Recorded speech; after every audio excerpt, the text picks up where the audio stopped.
Welcome to part 6 of presentations on Paul's secondary missionary journey. This is Susan Hares. We are looking at the journey that takes place between Acts 15:36 and Acts 18:22. This is a set of presentations that provides historical and geographical context for Greek exegesis courses. We are taking Paul in this journey into the locations mentioned in Acts 12 through 16. This is his period of time when Paul, Luke, and Silas reach Philippi. So if you look at this, you see that we have a point where they meet Philippus, a great town in Macedonia. And so what we will work through the Greek text in our classes, but during this he meets Lydia, who is from the city of Tyre, a seller of purple fabrics, and she invites him to her home. So let's see where this goes. Now, they were traveling via Egnatia, again a road made by a particular family, as families in Rome created both, paid for soldiers and they paid for rooms. This was sort of the people who had money for the honor were to provide for the community. So let's look at the map of Philippi. If you look at Philippi, you will see that even today in the this site, which is a world historical site, that you see several people where you have the Via Egnatia. You see a place where a temple would have been, a Roman crypt. Later on, there was a basilica made, so about 500 CE there was a basilica. Much of this was destroyed as various Gothic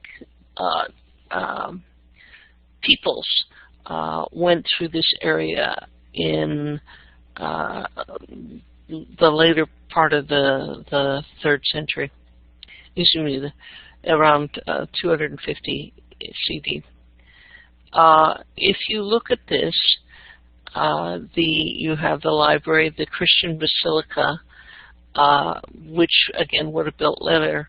But what's important is you have the atrium and there's an acropolis, which is on here, and you have city walls and a river. It is likely that this Via Egnatia also went through the Forum, and this Forum might have had a place again for the city's merchants to lay out their wares. This is where Paul would have found a location for selling tents, or Luke would have found a place to provide physician services. Where would they have met Lydia? They probably met Lydia on the edge of town on the river. This is one river where it could have been. Notice it is flowing fairly rapidly. The reason they had rivers is if you had 10 men, you had quorum for synagogue, but if you had less than 10 men, you met by the riverside. And here, Lydia and various women probably performed purification rites, and so being near a river was important. Who was Lydia? Well, Lydia was from the city of Tyre, which is near Perga, Magnesium, Smyrna in Asia Minor. It's on the river that eventually, a stream that eventually becomes the Hermes River. But the seller of purple is actually more important. You see, the Roman senators and equestrians had purple in their famous togas, and this purple cloth was hard to produce. And this double purple, which was extremely even quality at that time, was difficult to create. Now, there are two types of things where they say you could get this. You could get it from about this particular type of seashells that, when crushed, perhaps gave dye. But some people say more likely it was a Pteron musculus, whose bladder holds about 1 ounce of dye. So they collected all of these, and as you see, the dye would come out. So this is a fairly tightly held gilt secret. Tyre was famous for that. They're famous for the double dyeing. The families who came from them spread out, and Philippi was probably a place on the Rome. If you can see these pictures as the purple, an example from modern Hares, but where they've got sort of the wide, very nicely done purple on the togas. I think you'll find that that perhaps will give you an idea of what they were looking for. The emperor controlled it. And it's also interesting that Lydia was head of the household. So you see, most women went manis, meaning they went from their fathers to their husbands, and they had sort of no control. To be sin manis would mean without diary, and there were some less cases. But most women were manis. The problem is that about 30 AD, as they became a more wealthy area in the Rome, women in the Roman family stopped having more than 1 or 2 children. This is because they risked their life every time they had children.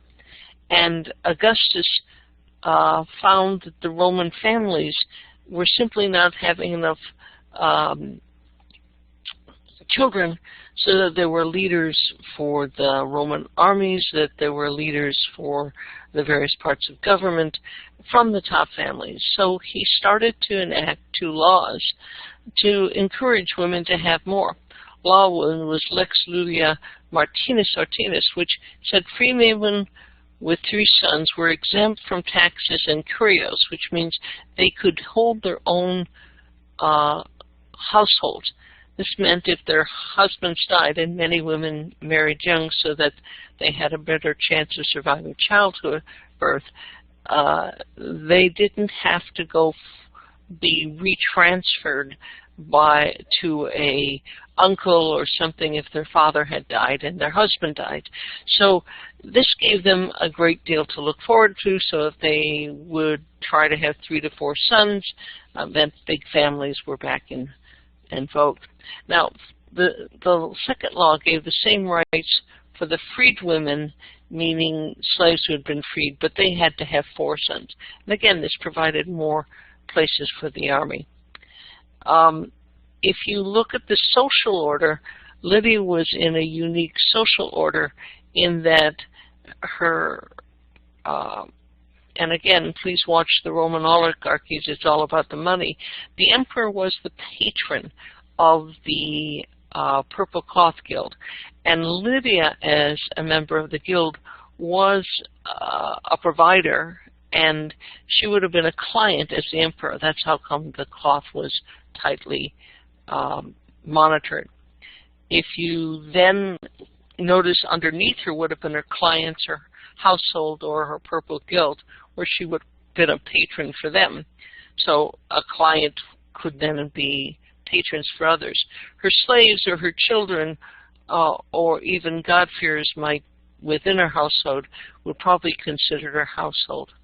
Now, what's interesting when you see her relationship to Paul is that she now asks Paul politely to come. She's taking an attitude of Paul and Silas as a patron, because ultimately she sees the triune God as the living God as the final patron, and Paul and Silas as the clients behind them, perhaps looking at them as regions or areas where God is the new king of all the earth, and or she realizes now is the king of all the earth.